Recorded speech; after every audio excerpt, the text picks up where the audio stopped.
So you've decided to carry a pistol for self-defense. It's a big step, and with it comes a lot of responsibility. Now, some people are going to go, this video isn't for me, I've done it for years, or this is all supposed to be common sense. Well, for one, when you were new, you might have had someone pass on advice. Some people don't have that, and arrive here alone. It happens a lot in families that are anti-gun, and then one day, someone decides to buck the trend. You need a gun because you're weak! There's also the influx of new users due to constitutional carry and recent events. It is what it is. Whether you're just starting out or you've been carrying a while, let's go over the most common mistakes all carriers make.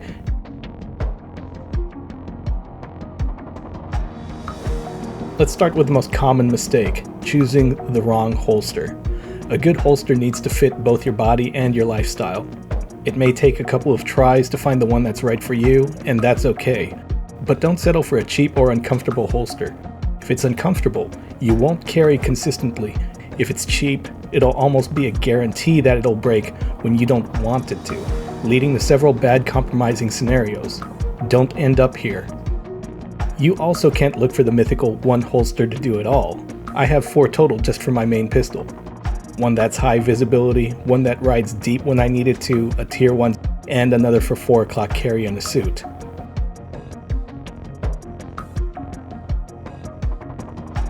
Next, maintenance. When you carry daily, your firearm is exposed to sweat and dust, which can cause malfunctions. Make it a habit to clean and inspect your gun regularly, even if you haven't fired it. And don't forget about your holster. Dirt and lint can build up in there too. If you're using them, failing to maintain battery-powered optics can lead to equipment failure when needed most. Regularly check and replace batteries. Rotate the ammo that you carry as well. Retire them to the can or on a target at the range after a year, more frequently in hot and humid weather. Make it a nightly ritual to inspect your daily carry. I wipe mine down thoroughly every day, because some days it looks like a plastic and lint sugar cookie. I also got to see an older gent come in to requalify to renew his CCW. 2 World Wars. The slide was rusted to the frame. It's a damn shame. Please take care of your equipment like it's an extension of yourself, because it is.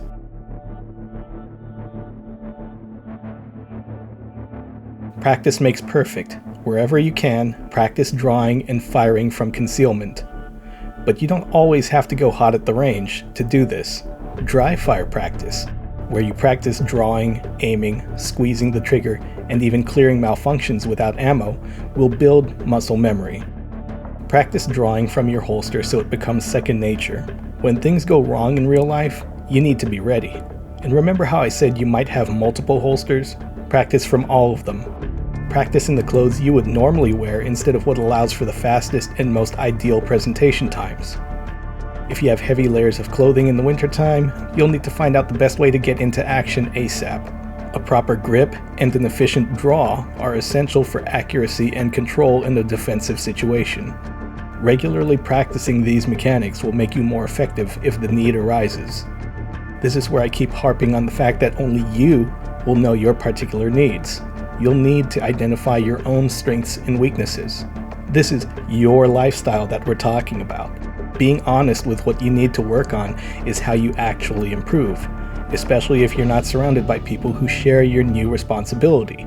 So when there's no one to spot check you, you're going to have to be your own worst critic.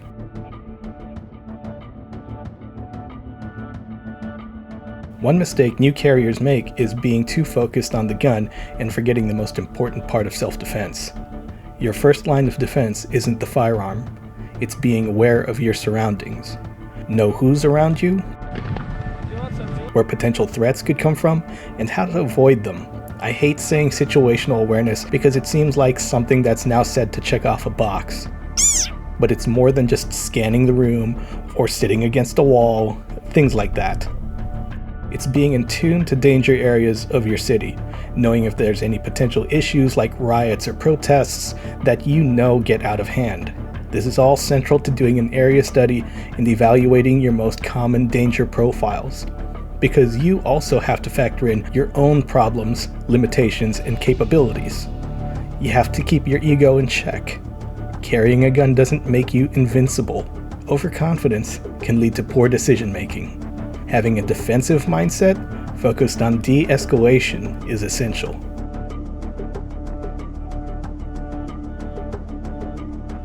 Another critical point, understanding the law. Carrying a firearm means you need to know the rules.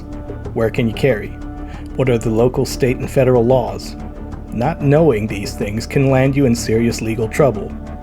Take the time to learn the ins and outs of the law in your area. California is a different bag than Alaska.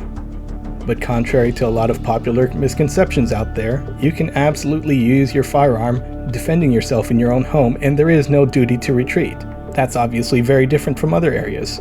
So get to know your laws and stay on top of anything that might be changing.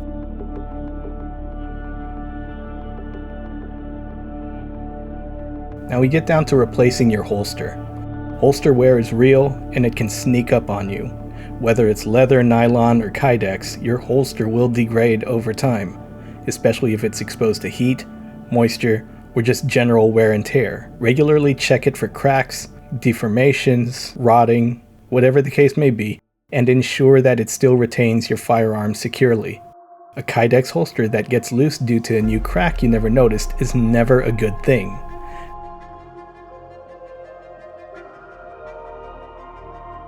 Now here's a subtle mistake that a lot of new carriers make: checking or adjusting your gun in public.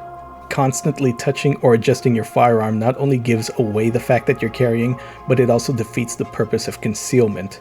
If your holster is right, trust it, and resist the urge to fidget. It might have looked fine until you pulled on it and you definitely see the outline of a Glock. Do a quick mirror check and dress in a way that it's not an issue. Now, I get it. A lot of guys want to wear more form-fitting clothing. If you're in shape, you want to look healthy, there's nothing wrong with that. If it's stretchy types medium shirts, it's most likely not going to happen. I'm sorry, that's just reality. Generous and thick clothing material helps, but that can get real hot. Again, area study. This is part of mastering your particular region. And remember, carrying a CCW weapon isn't some kind of fashion accessory. It's definitely a lifestyle, and you'll have to build around it. There's going to be a lot of new normal coming into your life.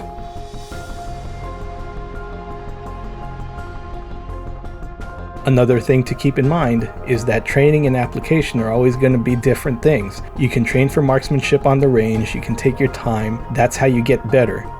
You also need to train physically with people who are capable, who have been there, done that, and trained other people who have applied these theories in real life. That is very important. And of course, that type of training is going to be costly. As I said, it's not just a matter of getting the tool and then assuming that you're now invincible. It's an entire shift in how you live your life.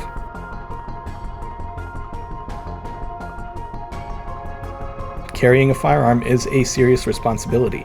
It's not just about having a gun on your hip, it's about being prepared, staying aware, and making sure everything from your gear to your mindset is ready. Now here's something I have to say, and it might rub some people the wrong way, but it is what it is. Not everyone has a warrior mindset. Open your eyes, Antonio. And it's also knowing when not to fight. This isn't exactly about being able to fight with a pistol anyway. This is self-defense. So if you're carrying and you gain a confidence boost and you start adding a pep in your step telling people that they better not dare, you're walking in the wrong direction. You should avoid areas and situations that may cause you to actually draw. Because as I said, that's not fighting. This is something more final than that. So, avoid these common mistakes, and you'll be one step closer to carrying responsibly and confidently. Center yourselves. Be good, stay safe, and have a good one.